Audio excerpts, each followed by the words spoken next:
নমস্কার, কেমন আছো সবাই? আশা করছি সবাই ভীষণ ভালো আছো। গুড মর্নিং সবাইকে। এখন থেকে তোমাদেরকে সাথে নিয়ে ভিডিওটা আমি স্টার্ট করছি। আশা করছি আজকের ভিডিওটা তোমাদের ভীষণ ভালো লাগবে। যদি ভালো লেগে থাকে অবশ্যই লাইক করো, কমেন্ট করো। তোমাদের কমেন্ট পড়তে কিন্তু আমার ভীষণ ভালো লাগে, আর তোমাদের কমেন্ট পেলে আমি নতুন নতুন ভিডিও করার ইন্সপিরেশন পাই। তো তোমরাই হচ্ছে সেই ইন্সপিরেশন। তো তোমরা অনেক বেশি বেশি করে কমেন্ট করো যাতে আমি নতুন নতুন ভিডিও নিয়ে আসতে পারি। তো এই গাছটা দেখে নিশ্চয়ই চিনতেই পারছো কি গাছ এটা। এটা হচ্ছে টেবিল কামিনী গাছ। তো এই গাছটা আমি উপহার স্বরূপ পেয়েছি বলতে পারো। তো এইটা হচ্ছে আমার অফিসের একজন কলিগ বা সিনিয়র যে আছেন তিনি দিয়েছেন আর কি। আসলে বার্থডের সময় সবাই গিফট দিয়েছে, তো সেই কারণে উনি বলেছিলেন, মানে ওই দাদাটা বলেছিলেন যে কি গিফট আমি চাই। তো আমি তো বলিনি, তো সেই জন্য দাদাটা নিজেই এই গাছটা নিয়ে এসেছে। তো এমনিতে যেহেতু আমি গাছ একটু বেশি ভালোবাসি, তো সেই কারণেই নিয়ে এসেছে। আর আমার গাছ সত্যি বলতে ভীষণই প্রিয় একটা জিনিস।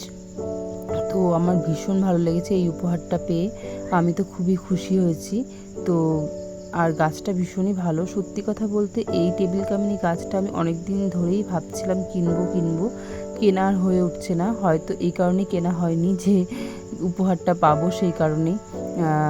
সেটা তো আর আমি জানতাম না, সেটা ভগবান জানতেন। সেই কারণে হয়তো আমাকে আর কি কেনা হয়ে ওঠেনি, মানে অনেকদিন ধরে কিনবো করেও কেনা হয়ে ওঠেনি সেই কারণেই।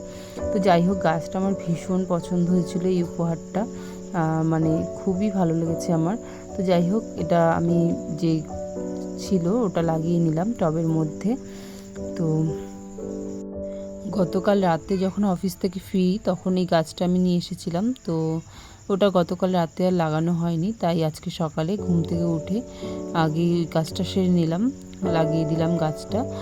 তো কিছু জামা কাপড় ছিল গতকালকের, মানে শুকানো হয়ে গেছে যেই জামা কাপড়গুলো, সেগুলো ভাঁজ করা হয়নি। ওগুলো আজকে সকালে ভাঁজ করে গুছিয়ে রাখছি আর কি। এত সাংঘাতিক গরম পড়েছে, আর এই গরমে শরীরটা যেন দিনকে দিন অসুস্থই হয়ে পড়ছে। মানে কি বলবো, একটুতেই ক্লান্তিভাব চলে আসছে, কিছুই ভালো লাগছে না। মানে গরমটা আর সহ্য করার মতো নয়, এতটাই কষ্টকর হয়ে যাচ্ছে। তো গতকালকে এই অফিস থেকে ফেরার পথে একটা সিমইয়ের প্যাকেট নিয়ে এসেছিলাম। সামনেই যেহেতু ঈদ আসছে, তো সেই কারণে ঈদ পালনের জন্য নয়, আসলে ঈদের মধ্যে ভাবছিলাম যে একটা সেমাইয়ের রেসিপি করে তোমাদের সাথে শেয়ার করব। যদিও এই ভিডিওটা তোমরা পাবে ঈদের পরে, ততদিনে হয়তো আমি এই সেমাইয়ের রেসিপিটা তোমাদের সাথে শেয়ার করে ফেলবো। অনেক দিন আগে আমি ঈদের সময় একজনের বাড়ি গেছিলাম, মানে তারা মুসলিম আর কি, তাদের বাড়িতে গেছিলাম। তো তারা আমাকে এই সেমাইটা খেতে দিয়েছিল। সত্যি কথা বলতে এতটা ভালো লেগেছিল সেমাইটা, মানে বলে বোঝানোর মতো না। এটা হচ্ছে মানে ঠিক আমরা যেরকম বাড়িতে বানাই দুধ দিয়ে সেমাই, সেরকম কিন্তু নয়। এটা হচ্ছে একটু ঝরঝরে টাইপের। নামটা হচ্ছে জর্দা সেমাই। আসলে অনেক দিন আগে, মানে অনেক বছর আগে বলতে পারো, মানে প্রায় তাও 10-12 বছর হয়ে গেল, সেই বাড়িতে গিয়ে আমি খেয়েছিলাম। আর তার টেস্টটা যেন আমার মুখে এখনও লেগে রয়েছে, এরকম ব্যাপার। তারপর আমি অনেক জায়গায় এই সেমাইটার খোঁজ করেছি, পাইনি। আসলে এই সেমাইটাকে মানে কি বলে আমি ঠিক জানি না, ভাজা সেমাই বলে না জর্দা সেমাই বলে আমি সঠিক বলতে পারবো না। তাই আজকে যখন অফিস করে বাড়ি ফিরছিলাম, তখন দেখলাম যে এই বড় বাজারে আমাদের নবদ্বীপের ওখানে এই সিমুইটা বিক্রি করছে। তো যখনই দেখলাম আর দেরি না করে একদম বাড়ি নিয়ে চলে আসলাম। সত্যি বলতে সামনেই ঈদ, সকালের বাসি নাইটিটা ছেড়ে ঘরটা মুছে পরিষ্কার করে নিলাম। সকালের কাজটা হয়ে থাকলো, তারপরে আবার তো রান্নার দিকের কাজ কিছু বাকি রয়েছে। এখনও তো রান্নাঘরে ঢোকার সময় হয়ে ওঠেনি। কখন যে কি করব বুঝে উঠতে পারছি না। দেখতে দেখতে যেন অফিসের টাইমটা এগিয়ে চলে আসছে। তো যাই হোক, এদিকে ভাত বসিয়ে দিয়েছি, ডাল সিদ্ধও বসিয়ে দিয়েছি, আর শাকটা যেটা করেছিলাম সেটা আমি কেটে নিচ্ছি। তো একা হাতে রান্নার কাজ করে, ইউটিউবের কাজ করে তারপরে অফিসে যাওয়া, এটা কিন্তু আমার জন্য ভীষণই একটা চাপের ব্যাপার। তারপরেও কেন করি, কারণ তোমাদের ভালোবাসা আর আমার সত্যি বলতে ইউটিউবের এই ভিডিও দিতে মানে একটা নেশার মতো হয়ে গেছে, না দিলে যেন ভালো লাগে না। আর তোমাদের সাথে আমার সমস্ত কাজগুলো শেয়ার করতে পেরে আমার নিজেরও বেশ ভালো লাগে। আর বলতে পারো গল্প করার জন্য কিছুক্ষণ সময় পাওয়া যায় তোমাদের সাথে গল্প করার জন্য কিছুটা টাইম আমি পেয়ে যাই।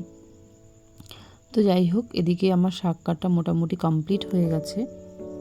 আর সত্যি বলতে তোমাদের সাথে নতুন নতুন ভিডিও শেয়ার করতে পারলে আমারও বেশ মনটা ভালো লাগে। যে কারণেই আরও এত কষ্ট হওয়া সত্ত্বেও কিন্তু আমি ভিডিও করা ছাড়ি না। আমার কিন্তু ভীষণ ভালো লাগে। সারাদিন কাজ করার, অফিসের কাজ, ঘরের কাজ করার পরে ভিডিও শ্যুট করে সেটাকে এডিট করে ভয়েস ওভার দিয়ে থাম্বনেল, ট্যাগ সমস্ত কিছু দেয়া, তারপর ভিডিও আপলোড করা ভীষণই কষ্টকর হয়ে যায় মাঝে মাঝে আমার জন্য। কিন্তু তারপরেও যেন একটা ভালো লাগা কাজ করে যখন তোমরা ভালো ভালো কমেন্ট করো, লাইক করো, চ্যানেলটাকে সাবস্ক্রাইব করো, যারা আমার ভিডিওটাকে সময় নিয়ে দেখো, তাদের জন্য মনে হয় যে মাঝে মাঝে কষ্টটা আর কষ্ট বলে মনে হয় না।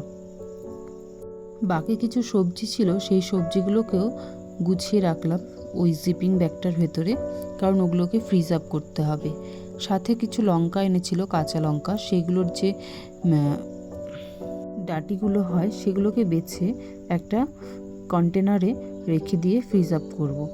তাহলে কিন্তু লঙ্কাগুলো ভীষণ ভালো থাকবে, কোনো রকম নষ্ট হবে না, অনেক দিন পর্যন্ত কিন্তু ভালো থাকে এইভাবে যদি ফ্রিজ আপ করে রাখা হয়। তোমরা চাইলে তোমরাও কিন্তু ট্রাই করে দেখতে পারো।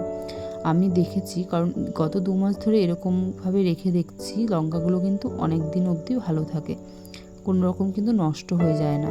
তো আমি যখনই আনে তখনই আমি এই ডাঁটিগুলোকে বেছে তারপরে ফ্রিজ আপ করি।